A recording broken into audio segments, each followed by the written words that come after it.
Okay, how you doing? I'm Denver Holt, the Owl Institute. We've done some of these chats before. For those of you that perhaps are new to this, we try to do a couple chats a season, and I'm back here in July. Normally we don't do something like this in July, but we're going to give a little wrap up and talk a little bit about the great horns and the long-eared owls. Uh, if it all went well, I would have been in Alaska on snowy owls, and you would have been seeing snowy owl talk, but the owls failed breeding this year, so the snowy owls anyway. So we're going to talk about the other ones. Um, are there any questions coming in yet, Matt? Or should I just keep chatting here? There's two owl questions. Where do owls winter? All right. Where do owls winter? You mean owls in general, or the great horns, or the Probably, long-eareds? probably specifically the cameras. Oh, for the camera birds. Well, for the great horned owls, they tend to be more resident. There's natal dispersal, which is the young that can, move about and find new areas. But at this latitude in Montana, for example, the birds tend to be resident for most of their lives. Again, except for young that might be dispersing to new areas to find new territories, which could be, a few miles or it could be tens of miles away. As for the long-eared owls, where do they winter? They winter both in Montana, and they also, we know through banding studies that they also migrate great distances sometimes, moving from places like Montana perhaps down to Mexico or southern United States. Other banding information indicates that they can kind of crisscross the country, so they can be highly migratory, but at the same time, both birds that we have banded can stay here in the winter, and then other birds move in from areas that we don't know that we capture and band.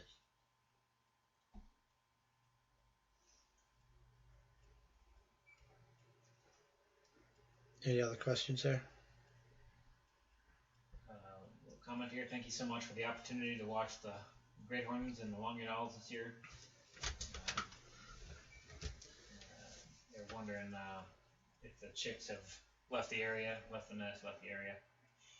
Oh, the great horned owl chicks, they're still around, and they're right around actually the buildings here. We're at the Owl Institute field station right now doing this. And the birds are here. You can hear them food begging every evening. Sometimes during the day, they'll just sit out there and scream. Both chicks fledged.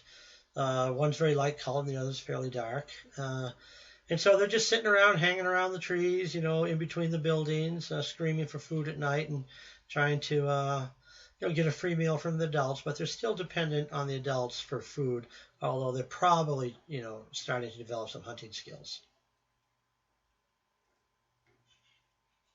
How about the long-eared owls? Oh, the long-eared owls.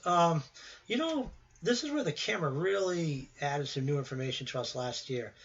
Over the years, we've thought that once the young fledge, the females in a lot of these owl species tend to leave when they're done. They're like, okay, I brought them up to this point here, up to fledging. They may hang around a long, then the females leave, then the males leave shortly thereafter, and then the young generally disperse within a few weeks after the male leaving. But last year was pretty neat because we saw a number of the chicks that were hanging out into August, which was new information for me. And we also know now that there are still birds near this year's nest. We had 7 birds that hatched, 7 that fled. No, not fled. They left the nest, and we don't know if they're all flying. But there were 5 birds in there a while ago that were flying pretty well. So 5 of the 7 definitely fledged. We suspect that the other 2 did. Now, in recent visits to that area, there still are, birds flying around in there. We think it might be some young. We can't tell you how many yet. We haven't done any trapping. Okay, the female great horned owl we watched this year was pale gray. Is that within kind of the normal range for the great horned owl, or was she paler than usual? I thought she was paler than usual. Sometimes we assign that paleness or that grayness to northern birds. And every once in a while in the wintertime, we see a bird that we think, oh, it must be that, Arctic subspecies of great horned owl because it's so silvery gray.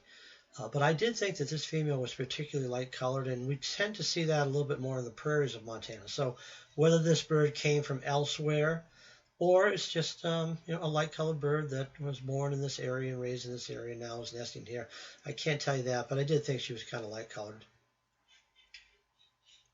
What is the area needed for home range Oh, for, I guess, great horned owl. yeah, home range stuff. I can't recall some of the telemetry stuff right off the top of my head, if it's even been done. I'm just trying to think of that. But generally in this area, if you were just to look at the locations of nests, I would say generally speaking, there's a nest every less than a mile or every mile or so. Sometimes we see them a little closer. They can be a half a mile or so. But for the most part, the way it's situated here and all these trees around the farms, which are about a mile or mile square. That seems to be the case around here. There's about every mile you got a pair of great horned owls, but sometimes it's less than that. I know you do not ban the great horned owls, but do you have any idea the sex of the owlets? When would they might start showing their difference in size? Yeah, no, we don't ban the chicks because it's really not been an in-depth study of great horned owls, but we need to consider that. I always figured when I got really old, I would do great horns. Um, um, you should be able to see that before they leave the nest. You definitely should be able to see the size difference with the females, larger than the males, distinctly larger than the males. I can't remember this year if we determined that or not, but you definitely should be able to see that if, we did have a male and a female in the nest. You could have two females, you could have two males, then it would be more difficult to know.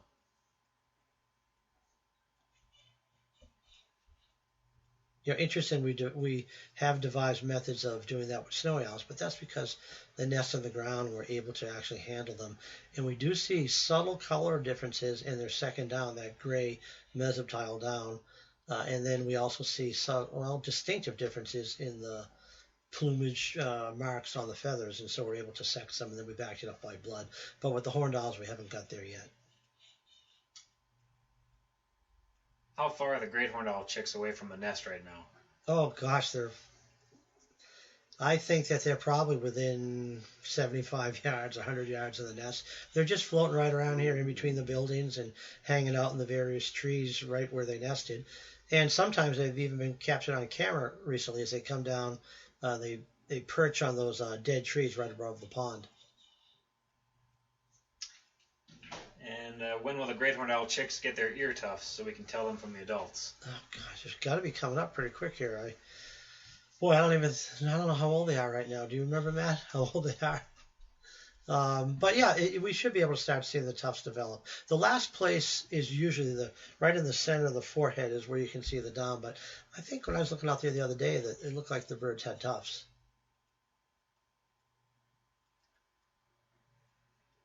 And what will the chicks do once they finally decide to leave? What will the chicks do? Normally, what we see here is that they will scream for food actually as long as they possibly can get a free meal is what it seems like. That's the interpretation. So well into October we've heard them screaming for food. But at then some point in time, I don't know if the adults just stop feeding them or if they run them off, but then the chicks start to disperse and move out to different areas. And, the theory is that they're kind of looking for places. I just went off screen for some reason. Okay. Sorry about that. The idea is that they're probably moving around looking for space. They might be in between, adult owl territories, waiting for something to become vacant. Who knows? They may wander. Some people call them floaters, where they could wander around for a while, just waiting for an opening. They're probably sexually mature, both males and females, in their first year of life, but whether or not they have that opportunity to breed is another story. So they're screaming for food now. Are they still being fed by the parents? They're still being fed by the parents, but they're also developing skills of their own. Just being in and out of here in the morning and in the evenings, you can see the young birds sitting on the edges of the branches overlooking like the fields or the little meadows that we have around the facility here. So I assume that they're, thinking about hunting anyway. They hatched on March 31st, just so you know. Okay. Yeah, they hatched on the 31st of March. So it's a long developmental period and a long dependency period. Do great horned owl chicks cross over the territories of other great horned owl nests? And when do the territories break down so that the great horned owls can hunt anywhere? Do the chicks cross over into other territories? I'm sure they do as they disperse. And whether the territories break down of those territory holders, it's hard to know what's going on at night. But my feeling on that is that no, what we see is that the horned owls throughout our valley here, there's always consistent territories. Now, whether they're defended in a, kind of a large area is another story, but the groves of trees and the areas with nests always have the pairs in them. So I imagine those are the territory holders. And I don't think that really breaks down because the males and females stay together as long as one's alive. So any birds coming in there probably get driven off. But how far is difficult to say. And will they stay and mate in the same area? How big is the territory they'll defend? I'm guessing talking about the horned owl adults. Yeah, will they stay and mate in the same area? Probably not, because their parents, have that area. So they'll have to find different areas. And as far as how many, the area they defend, again, it's really difficult to say what goes on at night. But I would say the tree groves around where they roost by day are probably the areas that are defended, the tree groves and the nests. But how far they go out into the fields and the grasslands, it's tough to say. And the adults will stay and mate. And the adults will be resident. Again, for as long as they live, and or there may be reasons for divorce that we don't know about.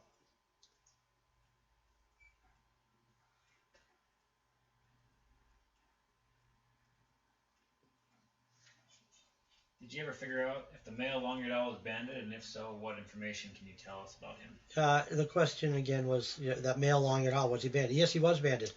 And that's his 4th year, I believe, in that area, which is really kind of neat. We don't see that very often. We only have a handful of birds, males in particular, that show sight fidelity. Wait a minute, was that? I'll take that back. The female's 4th year, she was banded. The male was also banded, but I think we captured him this winter. Do you remember that, Pat? That's right. Yeah, that's right. The female was banded. It's her 4th year, I'm sorry. And the male is his 1st year. So in each of the 4 years that she's been there, she's had a different male each year, which is kind of cool. Just very different from the great horned owl, a resident species and a highly migratory species in the long-eared. Can you discuss the great horned owl willing to nest on the Osprey platform? This seems odd to some people. Okay, I guess there has been some question about the Osprey platform and great horned owls and all that stuff. Yeah, the Osprey platform has been there for a number of years, and we put a camera up this year, and the Ospreys, they nested last year actually, and they nested this year. But I don't see any reason why the great horned owls wouldn't nest here. The Ospreys built a pretty good nest. The owls do not build nests. They usually take over structures such as a magpie nest, maybe an eagle nest, but in our area it's mostly magpie nests, red-tailed hawk nests, occasionally a raven nest. Normally, they don't nest in the complete open like an osprey does, but given the situation of this osprey nest, it wouldn't surprise me if the great horns use it next year. And I hope they do. I hope they use it, and then they move on, and the ospreys come in and they use it. We kind of discourage the geese to use them, but they like to use the osprey nest as well. Related question here. Someone's been watching a different great horned owl nest. They've nested 2 years in an old eagle's nest. The tree is dead and losing branches. Would they be able to sense if the tree can handle one more nesting season, or how would they figure that out? Yeah, the question about that osprey nest, it's been on that eagle nest where the owls have nested for 2 years and branches falling off. It seems like I've read something about that on the internet. I don't know if they can sense it as the question you're asking. I don't know if they can sense if this is a stable tree or not. There's certainly been cases where many birds of prey have nested and big windstorms come up and knocked a tree down. And can't, again, indicating that perhaps they really can't foresee that. How long will the long-eared owls stick around? How long will the long-eared owls stick around? It's hard to say because you have to know the individual. So we haven't been in there trapping, since the young owl left the nest and are all fledged by now, those that made it. Hopefully all of them. So we need to go in there and just see and trap and band and see if those are some of the birds there. Because there's a lot of transition, especially after the post-breeding season. So birds that, bred there, those 7 chicks could be gone, or some still could be there, or there could be a mix, or there could be a whole new group of birds that have come in from elsewhere. So I can't fully answer that question. There's always birds there, but whether it's the same individuals or not. And to kind of buttress my point here, that female that's bred there 40 years in a row, many times when we're trapping and banding throughout the winter, we don't see her until the breeding season, so we don't even know where she is most of the time. And any sense of where they might migrate to, and what, again, when? Any sense of where the long-ears might migrate to? It's really hard to say. If you had some satellite telemetry or just VHF telemetry, you could maybe get a basic idea. With the satellites, a little bit better idea. With the banding, it's difficult, but banding records certainly indicate, and some information from here in Montana, our study, that the birds will go as far south as Mexico, or they may just go to Idaho and Wyoming and Utah, southern and southwestern United States. And other banding records indicate that there's a lot of movement going on across the country.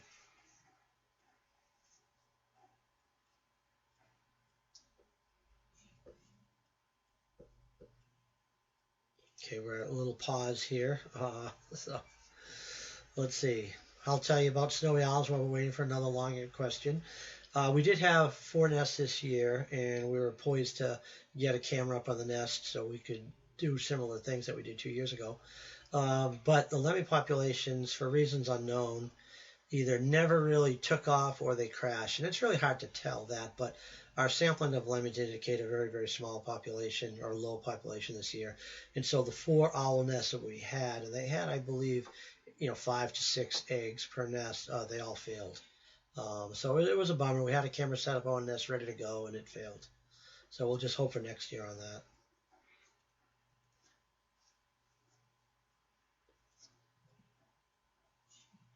Okay, still waiting for stuff to come in. Let's see, what else can I tell you?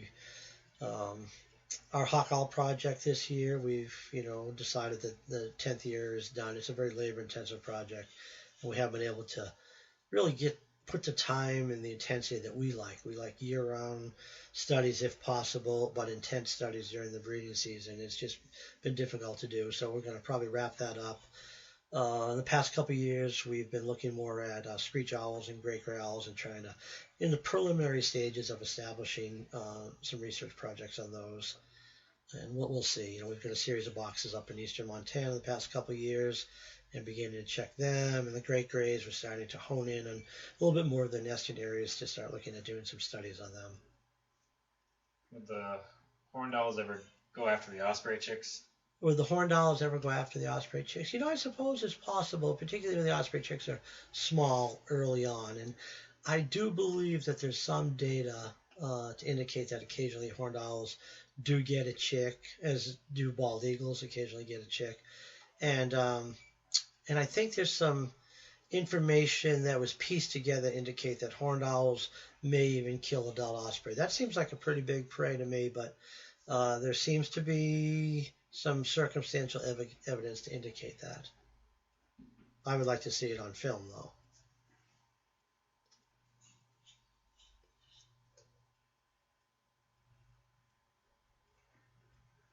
Okay. What else can I tell you? This is the 30th year of the long-eared owl study, which makes it the longest year-round breeding study, certainly in North America, perhaps the world, I'd have to check. It's the 25th year on the snowy owl study, which makes it the second longest study in the world. The first one being over in Wrangel Island, Russia, Irina Menyushina. And most of our studies are in their 15 plus years now. Again, Osprey hit 10 years, Flams in maybe its 8th year. Migration studies got to be pushing about 10 years now. So we definitely are interested in long-term studies as an important way to kind of look at the trends in these numbers from our geographic area. Extrapolating to larger geographic areas is more difficult.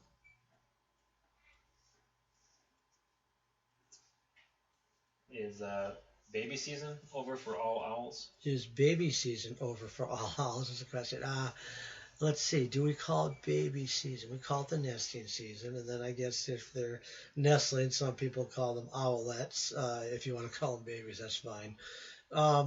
Yeah, it is. The flame-related owl is really the last one in our study area here. And They're usually done by July. Would that be correct, Matt? Yeah. We're at the end of July now, so it's over pretty much for the season. I mean, you could say that the young great horned owls are still dependent on the adults, but outside of that, the nestling part, being nest bound is definitely over.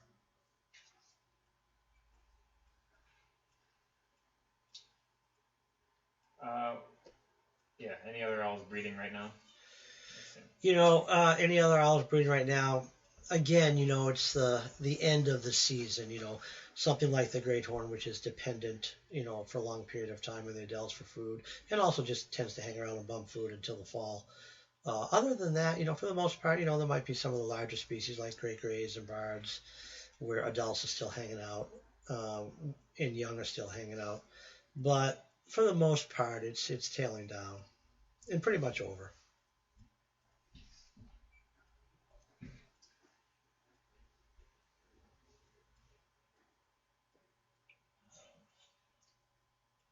Okay, Seems like all questions are kind of all questions are petering out. Petering out. Anything else you want to? Okay.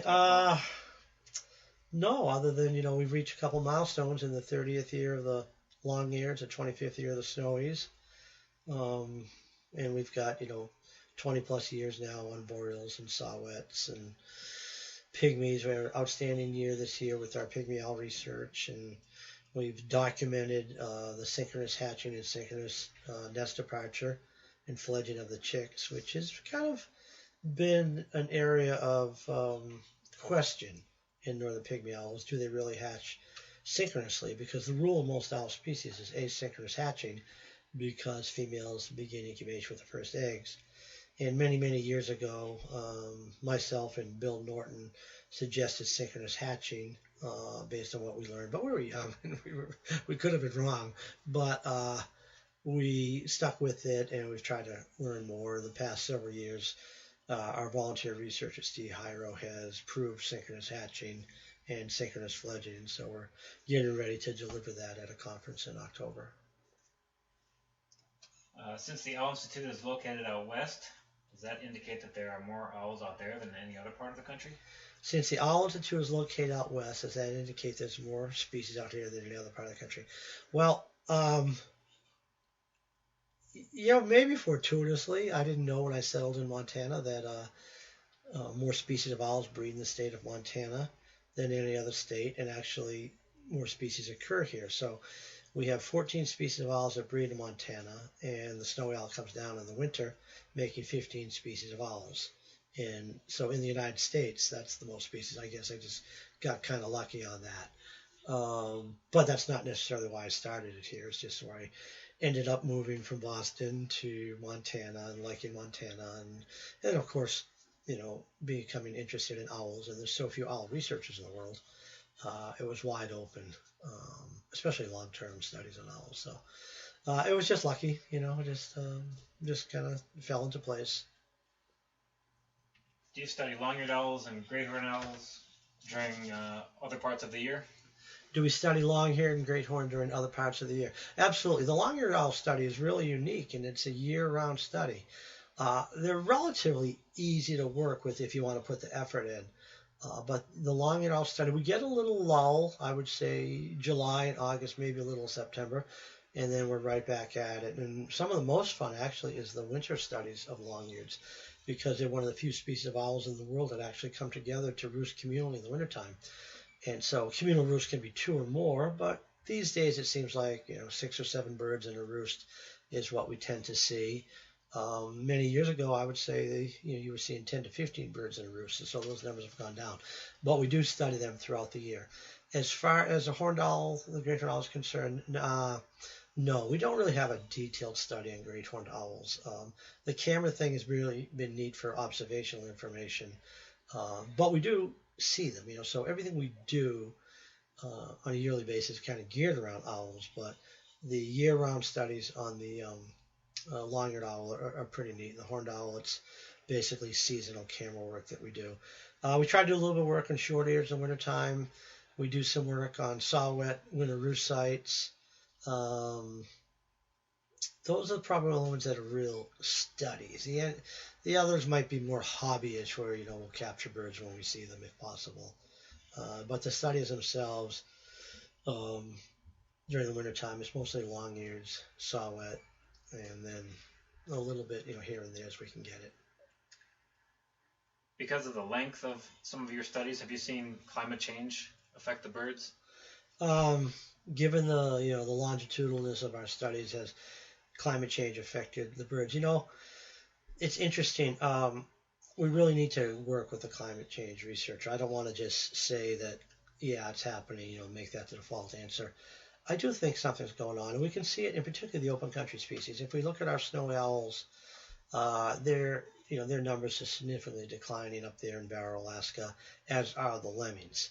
Is that due to a changing climate? It's hard to say. The data's there to piece together. We haven't done it yet. As far as long-eared owls and short-eared owls are concerned, I think the same things. The long-term trend is downward for both species. And the vole species, at least in this temperate area we work, vole species, we had trap data, but not a really good continuous set. I think only 9 or 10 or 12 years of data. But it does appear that, we're not seeing, if you believe in cycles, that cyclic nature, but the population fluctuations that we used to. So I think something's going on, particularly with the open country species of owls. They all seem to be declining, and whether that's related to a changing climate or not, we have to get with somebody to work on the data. And the data's out there. We just have to sit down with a climatologist and then get a statistician who can help piece that together with us, but also a statistician that, it's one thing to have numerical information, but it's another to have biologically meaningful information. So kind of try to piece it all together. Okay, my son lives in Alaska, and he and I would like to know more about the owls there. Okay, if you'd like to know more about the owls of Alaska, actually there's a publication. Matt, want to hand it to me? It's right to your right on the table there. I can't remember what it's called, but I wrote a chapter. On the left, Matt, that first one, right at the top. Yeah, here we go. I'm going to show this to you. It's called Arctic Wings. It's got a snowy owl on the cover right here. Can you see that? Let me make sure it's balanced right. Okay, there it is. And in there, I was fortunate enough to be asked to write the chapter on the owls of the Arctic National Wildlife Refuge, which covers basically the owls of Alaska. So there is some information in there on the owls of Alaska, but I only really do research on the snowy owls there. I'm sure there's other people in the state of Alaska who are more experts on what breeds in their regions, and so you might want to just look into like the Alaska Heritage Program or something like that. Is it rare for one owlet to share food with its siblings that cannot tear its food yet? I was surprised to see it. Yeah, where did you see that? I haven't seen that, and I don't know of it. That a sibling sharing food with another sibling, was that in the owls or was it? That was owls. Yeah, it seems like that would be pretty rare. I've never seen that. So usually what I see is that if a bird gets a hold of it, an owl chick, it gulps it down, or the female feeds the chick a little piece. So to share it, yeah, seems unusual. So if you've got good documentation of that, yeah, I think it's an interesting observation. Let's see. In Savannah, Georgia, there was a cam on a great horned owl nest this year that fledged 2 owls, and now young osprey have started bringing branches to the nest over the last month. Do you think the owls will come back to the same nest next year if it's completely different looking than it was this year? Okay, so someone was talking about a great horned owl nest in Savannah, Georgia, I believe, fledged 2 chicks, and so the owls are gone from the nest, and it appears now that osprey are coming in and bringing sticks in to build the nest. And will the owls return to it next year? Oh yeah, absolutely. If as long as there's a good nest bowl in there, I don't see any reason why they wouldn't return to it, even if it's being modified by the osprey. Might even be a better nest by the time the owls get back.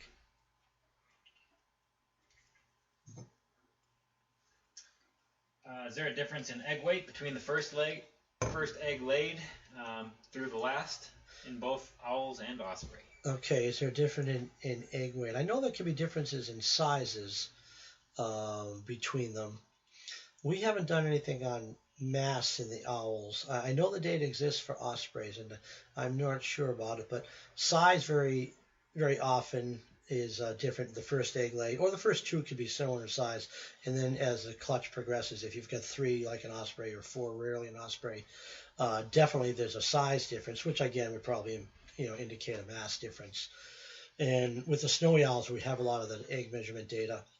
The same thing holds true that the eggs that are laid later tend to be a little bit smaller, but those in the first couple tend to be about the same size. So size and mass is probably related. You planning on having both owl cams up and running again next year? Are we having both owl cams up and running? Yes, if everything goes well, we'll have the longer owl cam, the great horned owl cam, the snowy owl cam. Again, it's a boomer bust up there, but we're gearing up for that again. And in talking to Explore and Tim and Jonathan, who you don't know, but guys I work with, good guys, we're trying to figure a way to put cam in maybe like a solid owl nest or a boreal owl nest or a screech owl nest or pygmy owl might be really difficult because very, very small holes, but we're trying to figure a way to look into the lives of some of these cavity nesting owls and be able to talk about that. Does the snowy owl occupy a different role in the ecosystem than the great horned owl? Does the snowy owl occupy a different role in the ecosystem? Well, it's in a different ecosystem, I guess you would say, tundra versus more of a tree habitat where the horned owls tend to nest. So in that respect, it's probably it's probably a similar role in that it's a nocturnal predator, a top predator in the nocturnal world. Top predator for owls, a large predator, feeds primarily on small mammals but can diversify. So in that sense, it maybe has a similar role in that it's a top predator, but totally different habitat types. One is a tundra species, the other is a forest species or forest edge species. Interestingly, though, some of the genetic evidence indicates that horned owls and snowy owls are very closely related. Some people think that snowy owls evolved from the bubo or eagle or horned owl types or eagle owls of Europe, while other species think that snowy owls evolved from great horned owls of North America. I don't know the answer to that yet, and there's only been 2 studies, one supporting each theory, so we need a little bit more information. I think the more genetic, there's maybe been 2 or 3 genetic analysis. There's definitely a close relationship, but did the snowy evolve from the eagle owls of Europe or the great horned owl of the United States? I don't know if we know the answer to that yet.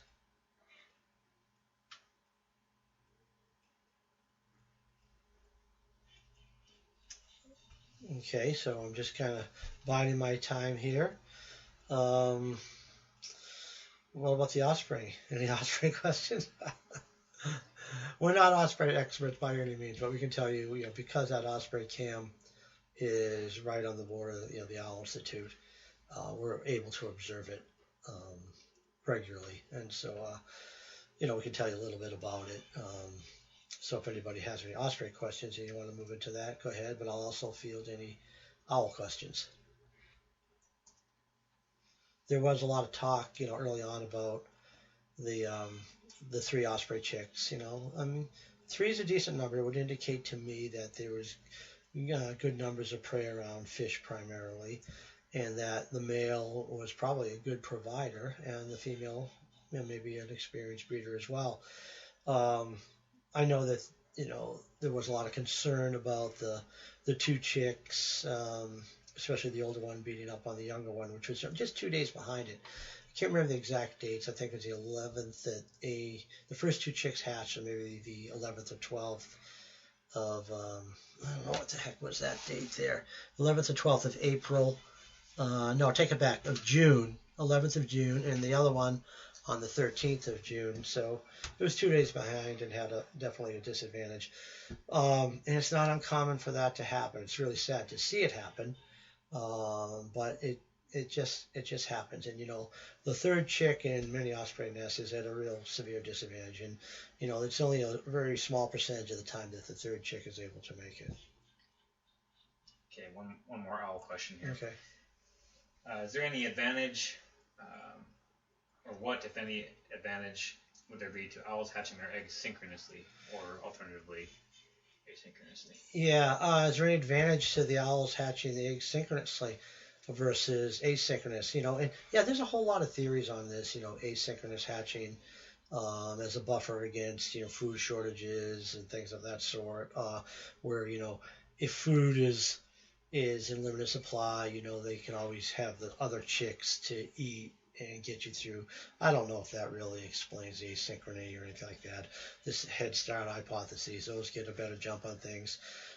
Hedging against if the larger chicks get out of the nest and a predator comes and feeds on the nest, you still have some chance of reproductive success. So, a lot of it's theory, but I mean it occurs no matter what.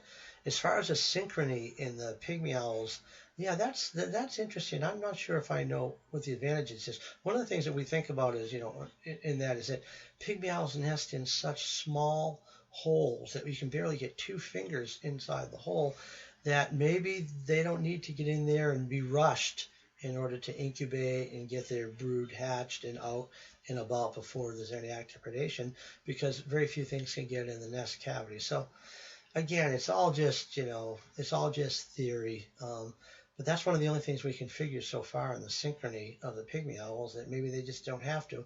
Whereas the other owls, like a snowy owl nesting on the ground, for example, you want to be able to hatch those chicks and get them out and about because they're on the ground before there's any chances of predation by males. Okay, some osprey questions. Okay, I'll try some osprey questions. Have the osprey chicks been showing any signs of fledging?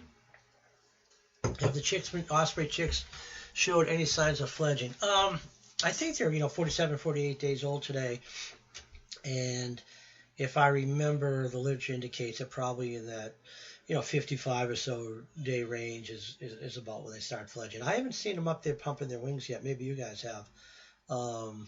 But it's getting close. Yeah, it's getting very, very close, and they may stand on the edge of the nest here soon and start pumping their wings, and in theory, developing muscles and the ability to pump wings and gain a little lift and hop up and down and stuff. So I think it's coming fairly soon. Has a decision been made as to banning the chicks? Has a decision been made as to banning the chicks? We were going to try to ban them a week or so ago. It just slipped by. We have a ladder that can reach up there, but it's kind of a hairy height and to tie a ladder on it for me to have Matt go up and ban them.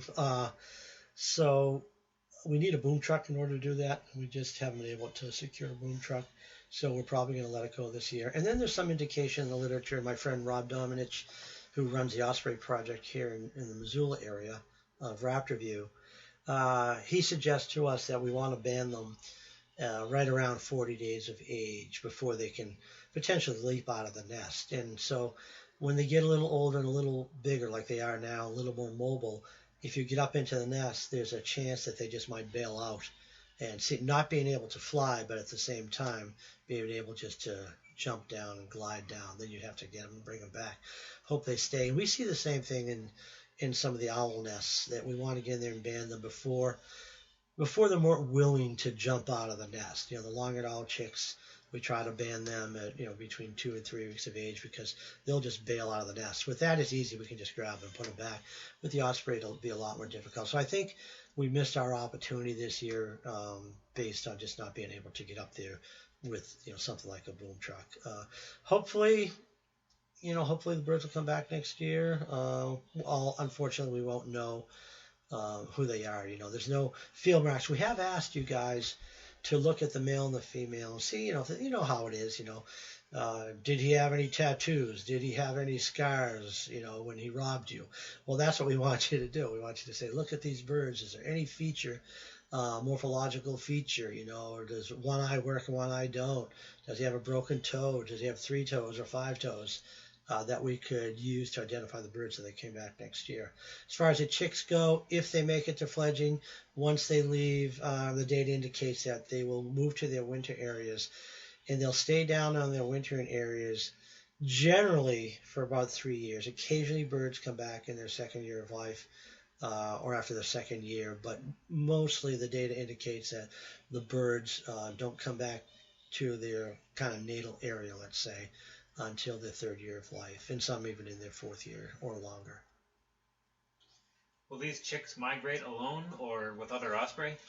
As far as the data and indicates that they'll migrate alone. Now they may hang out and fish the two siblings together and kind of either, I don't know if they work together, but just familiarity with each other. They may hang out in the same areas as they're acquiring skills. But what Rob tells me is his data indicates that the females, once the chicks fledge, the females kind of get out of there. They're done, which is really interesting behavior. We see that in the owls as well. But they're done, and they're moving off to start their southward migration or just moving off to different areas. Fall migration in most birds tend to be a little slower than the spring migration. And then the male, will continue to feed and hang out with the chicks for a little bit after they fledge. And then the male might leave, 3 weeks after that. Then he'll take off. And then, the chicks are on their own to migrate south, learn hunting skills and things of that sort. And hunting, people believe, is probably an innate behavior. They just have to fine tune it. So, yeah, so it's really, really interesting how female leaves, male leaves, and then you're on your own. Are the osprey cleaning their beak when they rub it vigorously on a branch? I notice it being done after a parent delivers a fish or after they eat. Yeah, they clean their beak, mandible maintenance, some people call it. Yeah, and you see that in a lot of birds of prey. After they're eating, they just kind of rub their beak on something, and it appears like maybe they're just scraping off, in the osprey's case, maybe some scales or some meat, and, a pygmy owl case, maybe feathers or fur or something like that. But we see that pretty regularly in all the birds of prey I'm familiar with. Is there any estimate numbers of active nests in the Mission Valley, and has any banding ever been done in the countywide area for osprey?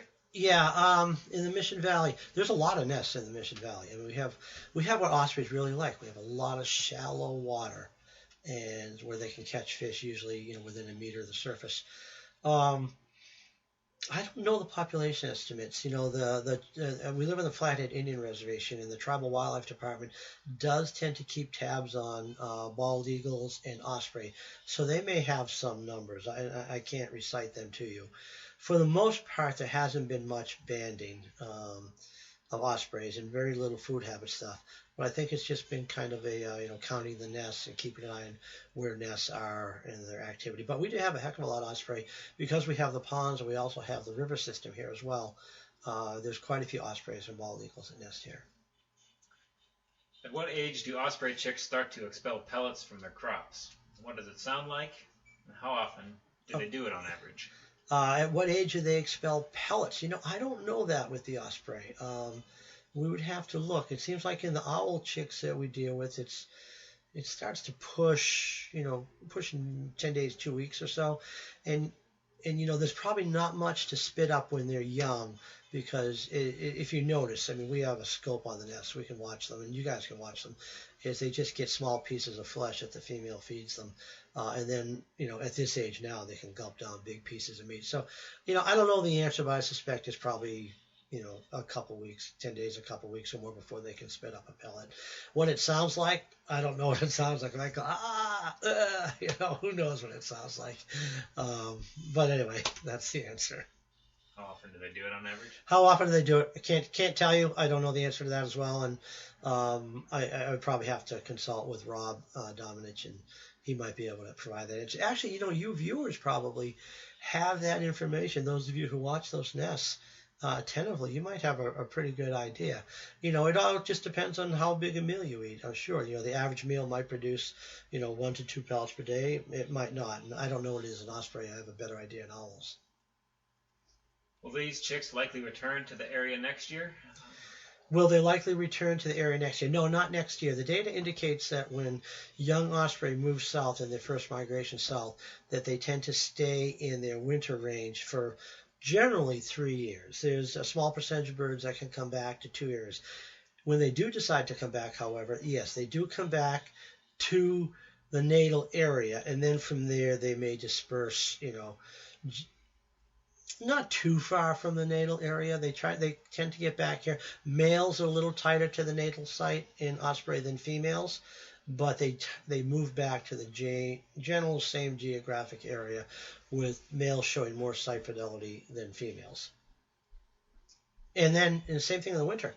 There's a lot of good data to indicate that when they, once they start this north-south migration annually, that they return to the same winter areas. And Rob Dominich's studies here in western Montana with satellite transmitters confirm that. He's got some really good information on both the ages at which birds return, where they're returned to, as well as where they go back to the wintering site. So, yeah, so there's um, general phallopatry to an area for young birds, but males being the sex that shows more site fidelity or natal phallopatry.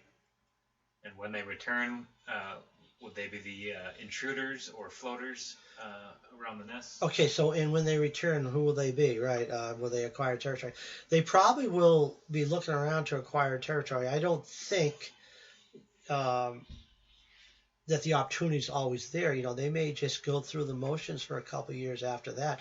They may acquire a mate during that season. They may hang out at an area or in between, territories. They may try to acquire territory, but very often they'll go through the motions, but they may not breed for several more years. There's even some indication that pairs will come back year after year after year, after year after year after year, and go through nesting and fail throughout their life, never ever produce young or get young to the fledging stage.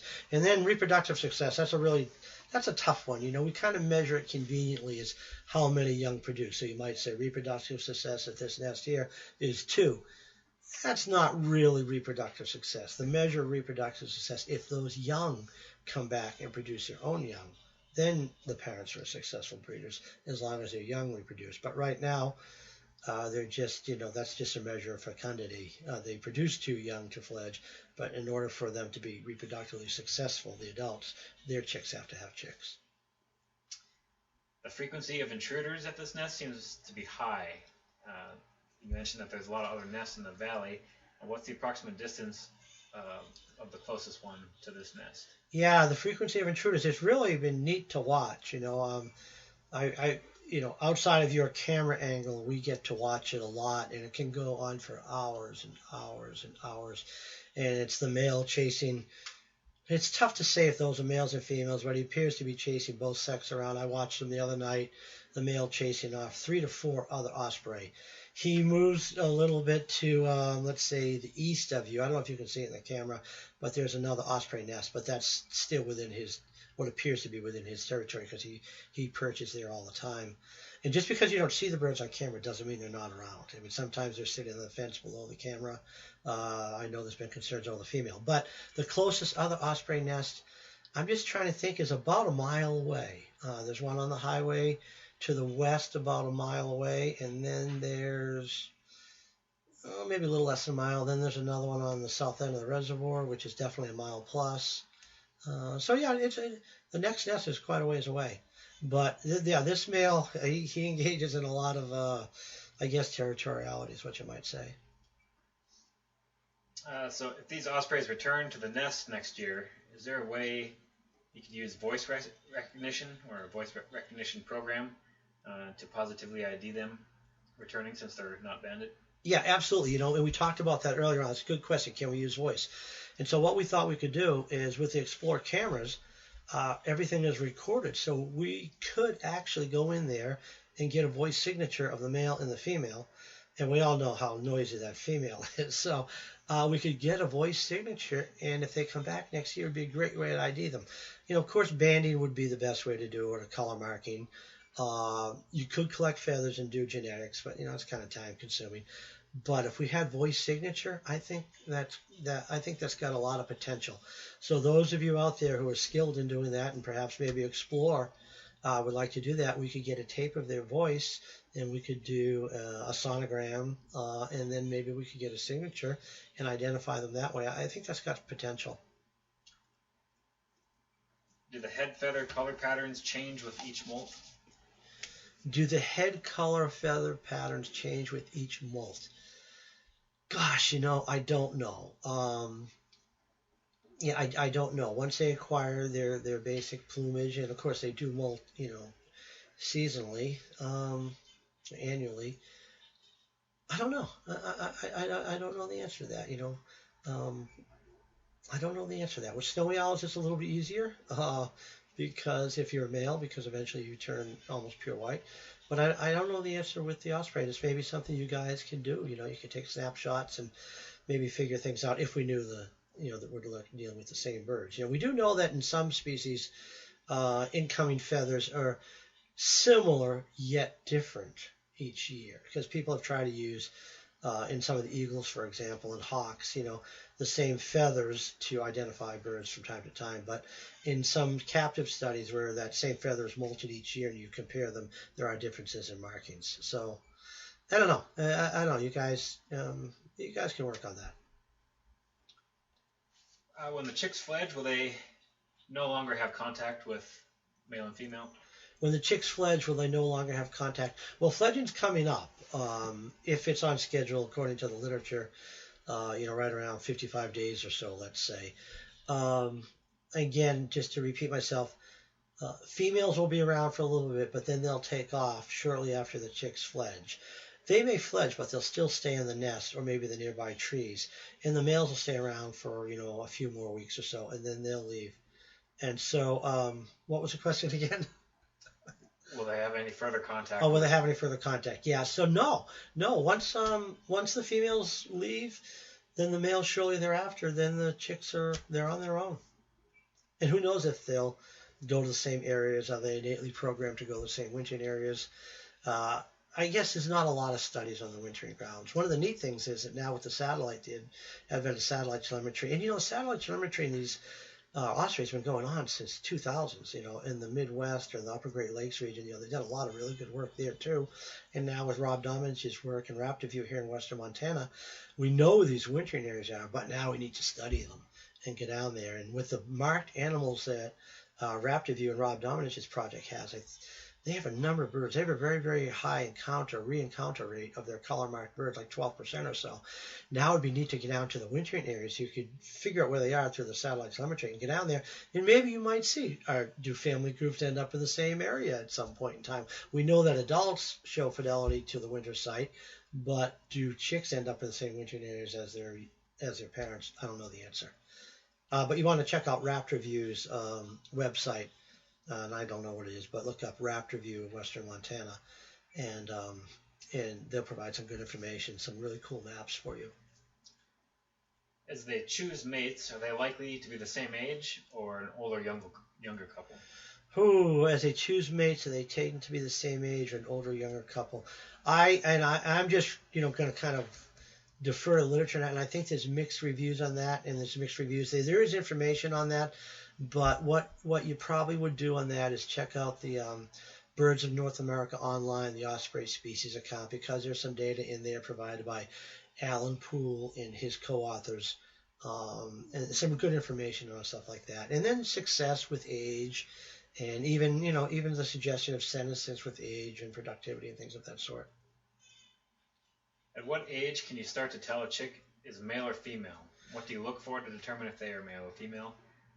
Like, for example, size, feathers on the chest, or whatever. Yeah, at what age can you tell males from females? I don't know if you can in an osprey nest. Certainly we see the differences here as adults. The female is quite a bit larger than males, and that's kind of holds throughout their range. They can be, 20, 25% larger than the males. They also tend to have more markings on the breast as adults. Now, whether we can see this in the chicks or not is a new learning experience for me. I think you'd have to wait till the plumage develops a little more. Maybe you could see an indication if there was a distinct difference in size between the two, given that they're the same age. That might be an indication, but I think you have to wait till they develop into their adult-like plumage in order to do that. But there is also some indication that there are many males that are a lot lighter and that don't show the number of spots that, like this female has versus the male being kind of clean-chested. Do you believe in human intervention from natural causes? And do you believe in intervention from human causes? Wait, I got to think about this one. Do I believe in human intervention from natural causes and human intervention from unnatural causes? Was that the question? Yeah, I think probably referencing the chick. Okay, so without me having to think about that question too much, very complicated, let's go back to the chick. All right.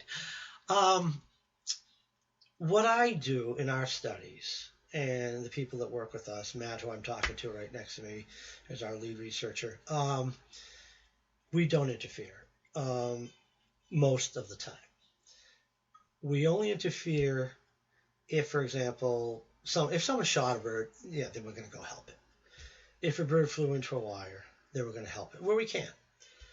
If we're working at nests on our owls, I'll say, and I'll relate this to the osprey, we let nature take its course, and that's that sense.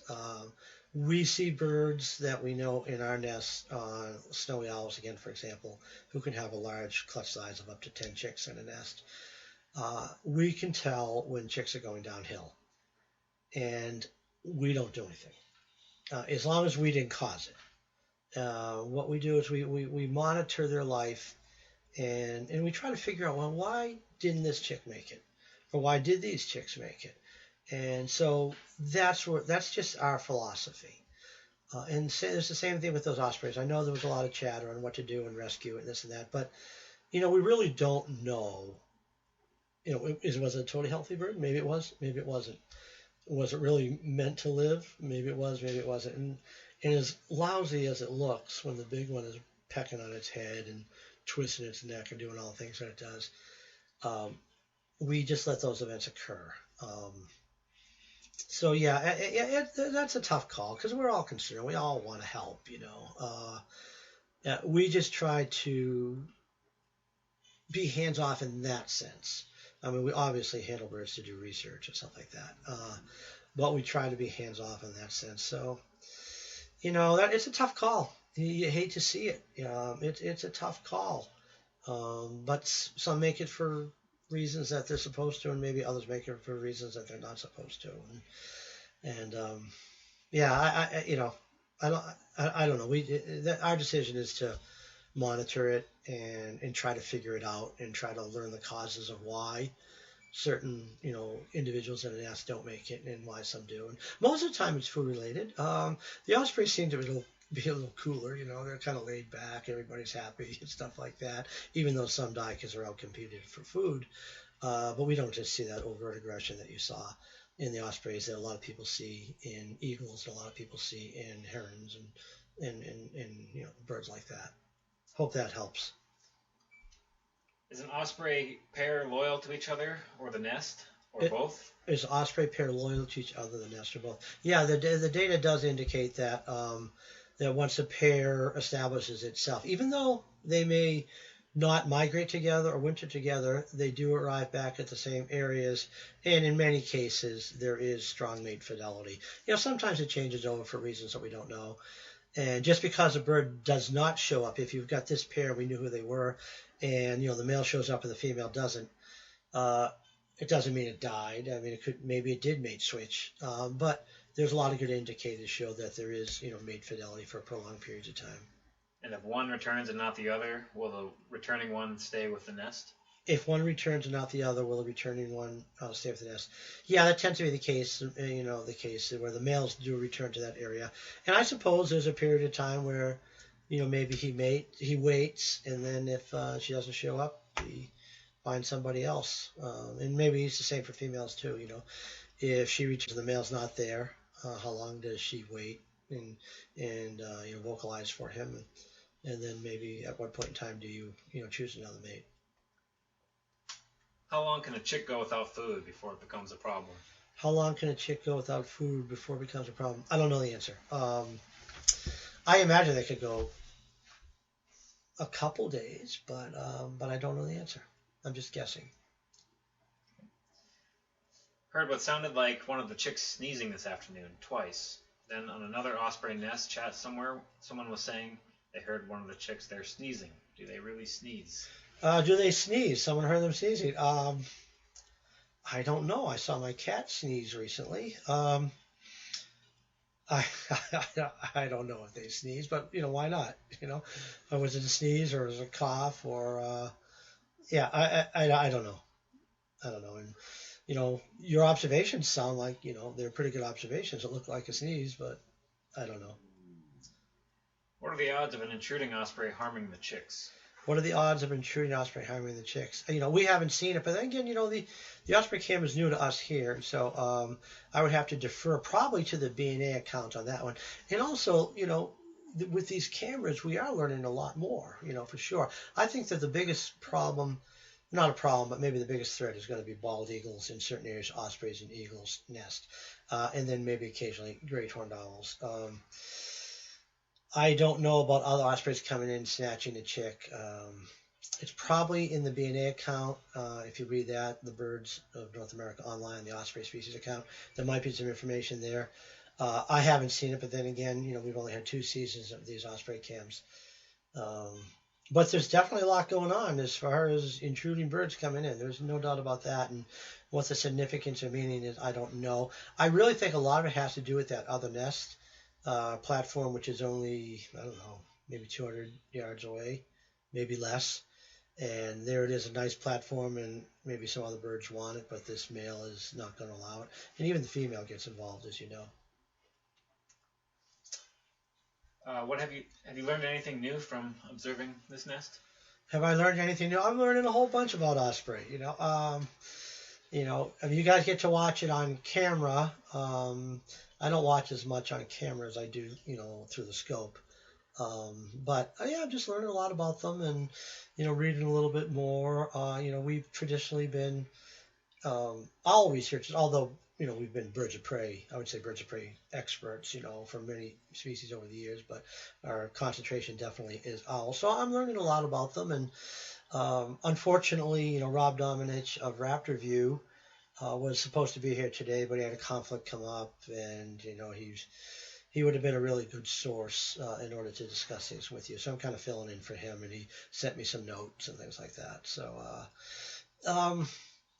I think that whole thing with the big chick beating up the little chick, it didn't take me by surprise, but to watch it was a lot harder. The owls, they just must be a more advanced group of birds, because they seem to be a little easier going in the nest than the osprey there. So that was a tough one to take, even though I understand it. That was a tough one to take. The females' vocalizations, I didn't realize that they were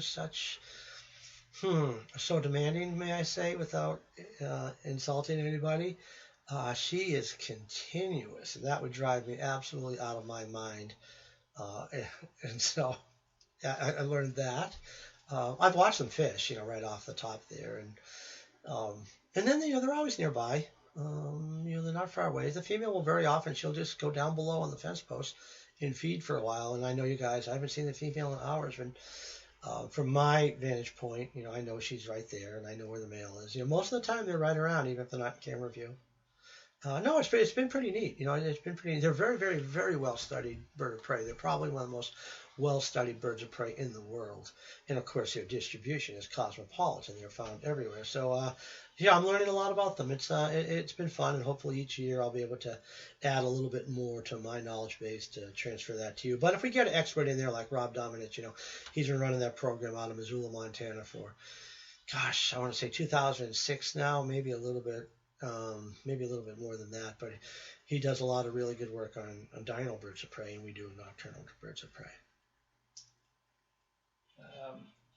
Have the osprey populations in western Montana increased after the nest failures of a few years ago, when there was a huge amount of snow melt resulting in severe fishing problems for the parents due to rushing waters? Yeah, has the nest numbers of osprey increased due to a few years ago when you had all that snow melt, and you had spring weather can be really tough on osprey. I think it needs to be studied in a little more detail, but these spring showers and heavy rains, and even what do you want to call it, hail, can be tough on ospreys, and high winds blowing nests down. So have they rebounded? I suspect they have. I mean, ospreys are doing great. They have rebounded tremendously since the DDT and DDD days of 1950s to the 1970s, when their numbers declined so precipitously, almost universally throughout North America, for sure. Let me just get you back here. Yeah, but they seem to be doing very, very well and expanding everywhere there's water. I think the ospreys are doing great, just like bald eagles. I think they're all doing great. Will they reach a saturation point? I can't tell you that. But yeah, they seem to be doing very, very well. And again, the monitoring that goes on by Rob Dominich, Western Montana here is good. There's a few other people that work with Rob. Another guy named Eric Green works under Rob's permits. He does a few things. And there's another guy, Marco Rustani, who does work along the Missouri River. And he seems to think they're just increasing. They just keep increasing along the river and stuff. So I think they're doing well. When did the Charlotte nest fledge last year? When did the Charlotte nest fledge last year? I don't know. We have to go back into the archives here. I can't remember. But the one chick hung out for quite a long time. I usually don't get back from the Snowy Owl Project till the first week of August, and that chick was hanging in there for quite a while. Then he moved over to that other platform, 120 meters away, and that was well into October. Osprey love to bring trash like plastic back to their nest. Has plastic been a problem for them? Yeah, that's a good question. It's something I forgot to address. The problem out here is basically baling twine. That seems to be the biggest issue up here. And there is, Rob Domich and Eric Green in Missoula have tried to, make people more aware of, leaving your red baling twine. Red seems to be, the predominant color in the nest, but it's also the predominant color used. But yeah, that's a problem. Ospreys do get hung up in it. They can be hanging from the nest, or it's wrapped around their feet or their head. Other things can get caught up in it as well. Other birds, maybe even some mammals from time to time. But baling twine is a problem. It's a problem I think that's easily solved if we can just get people on board instead of just throwing it in a pile or leaving it out in the fields after you cut it off the hay. Just to wrap it up and throw it in a bag or something like that. It's a public awareness thing. I think it's working. I think those guys have done a good job in Missoula.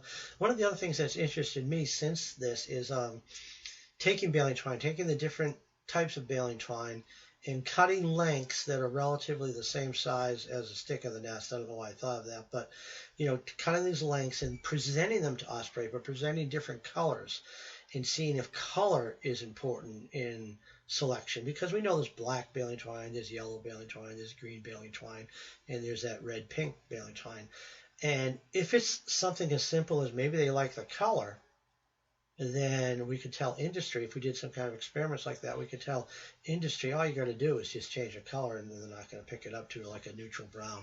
And this is just a question right now, and now you'd have to implement the study design and all that stuff. But that might be something worth thinking of. Birth order seems to be a good predictor of likely survival, at least until fledging.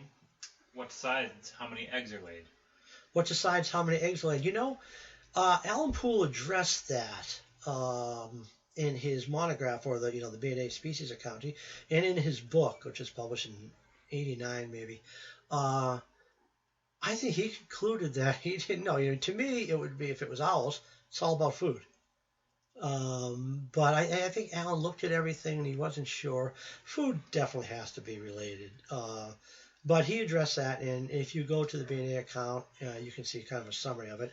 If you buy his book, The Osprey, you could probably see a more in-depth discussion of it. But food seems to be, to me, what drives everything. I mean, that's the number one thing, food.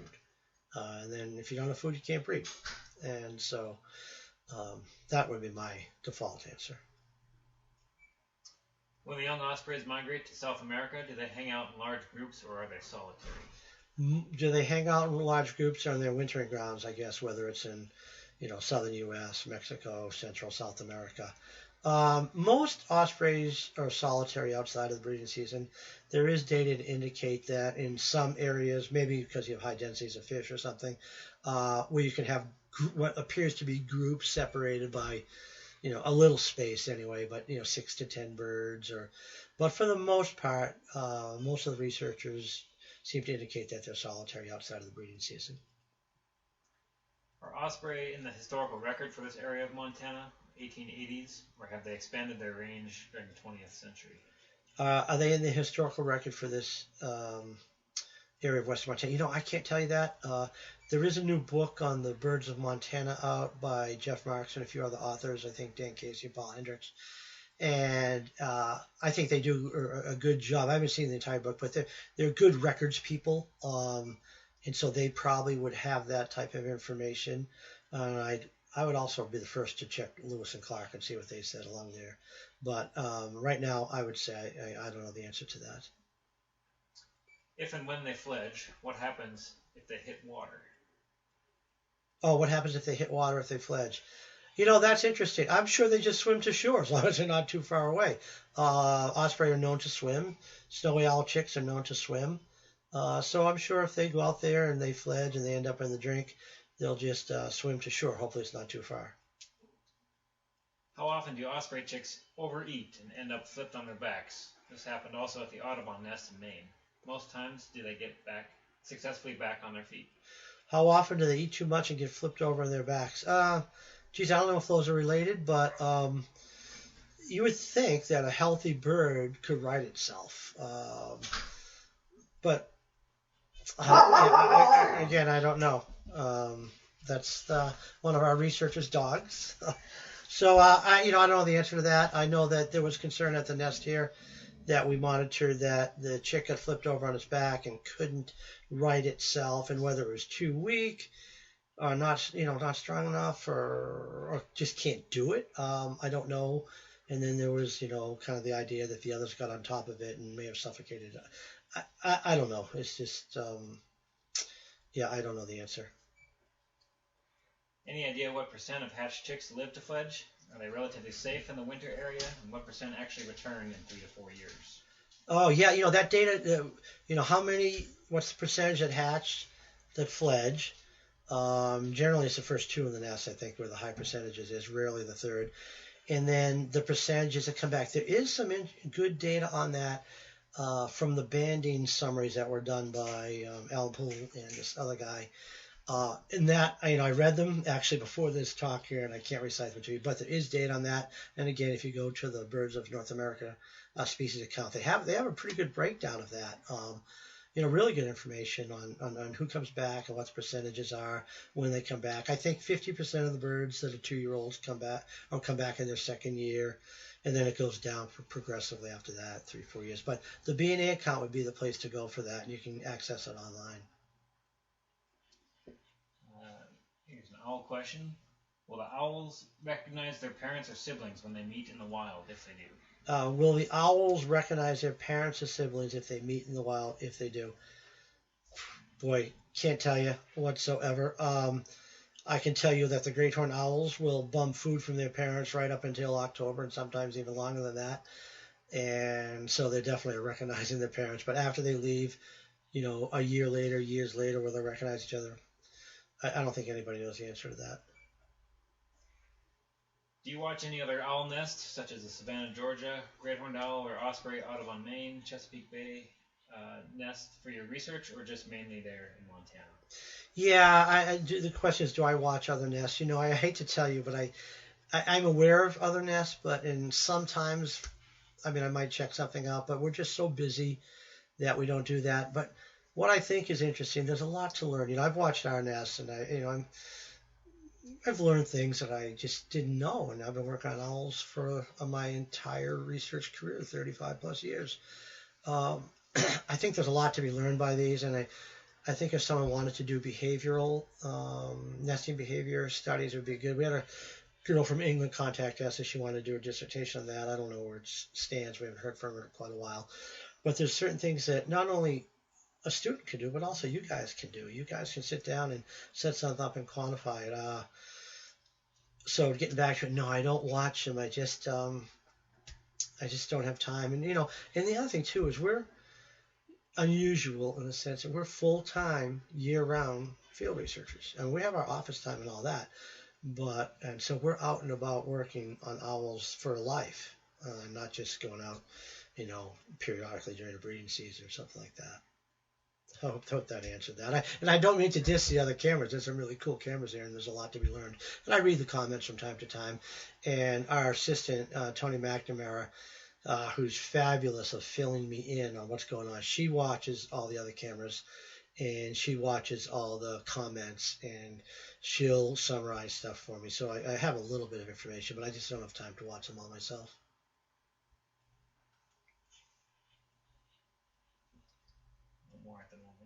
Okay, no more at the moment. We'll give you another second here, and if no more come in, then Explore can dismiss me. But and let me just add here, this is really neat. I think this is our 4th year or 5th year doing this, working with Explore. And as you know from going to some of their cameras, it's all over the world. They have some really neat stuff. But just Explore and its crew in California, its technical crew that puts the cameras up, that works with us, that comes to Montana. It's just been a fabulous experience, and each year we're getting better at all of it. How to do the chats, for example, how to set this up. I couldn't do it without Matt.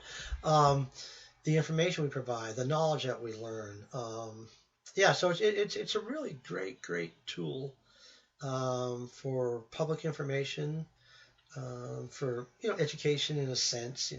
Me trying to tell you guys what we know, and you guys asking questions where we have to actually learn more. And so I just want to express my gratitude to Explore for the providing the opportunity for me and other researchers to be able to do this and communicate with you guys. How close will osprey nest at great horned owl nest? How close will osprey nest at great horned owl nest? Generally the breeding seasons don't overlap. And so, like this osprey nest that we're watching here, the great horned owls are just in the trees, 70 yards away. And you can hear them hooting every night, but they're not nesting. So they generally don't overlap in their nesting season, for the most part. So, there doesn't seem to be any conflict that I know so far, although with exception, there's been some records of horned owls, eating chicks, osprey chicks, and then maybe even killing adults. I'd like to see a little more convincing evidence of that. Ospreys are pretty big.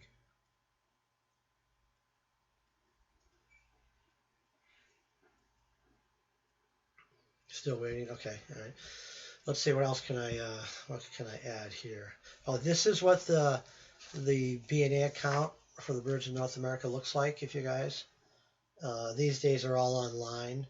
When I wrote the ones that I was involved in, they were all like this here.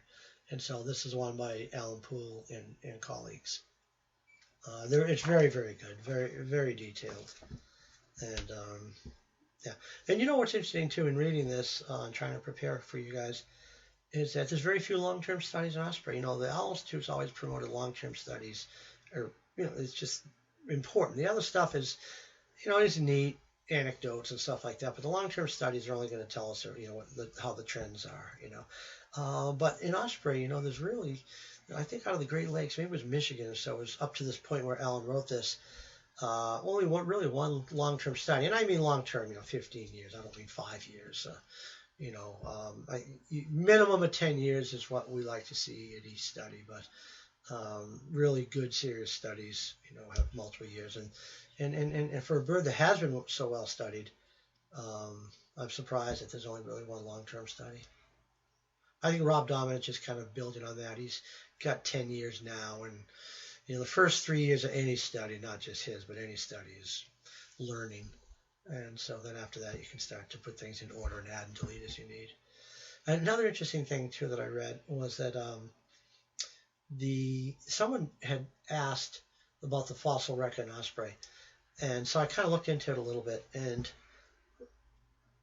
it goes back like 13 million years to these different species of osprey, as the fossil record indicates. And then it goes back to 1 to 2 million years for some other stuff. But one of the interesting things that kind of came out of this in the fossil record from a wide geographic area, that the older group of ospreys appeared to be the ones from Australia. I found that very, very interesting. That they seem to be perhaps the older group. And I don't know if that's changed or not since it was written, but it's a widely distributed species. Okay, well, I guess we're going to wrap it up.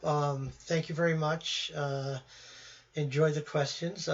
Quite challenging very, very often, and hope provided you some good information. And we'll look forward to another chat. Maybe we'll wrap the osprey up and we'll get Rob Dominich up here to talk a little bit more about them once that gets rolling.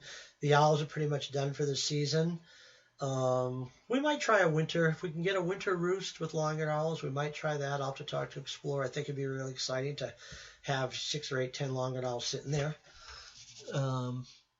Yeah, 6 or 8, 10 long-eared owls sitting there. So stay tuned for next year, and thank you again. And I'm just gonna sign off. Appreciate it.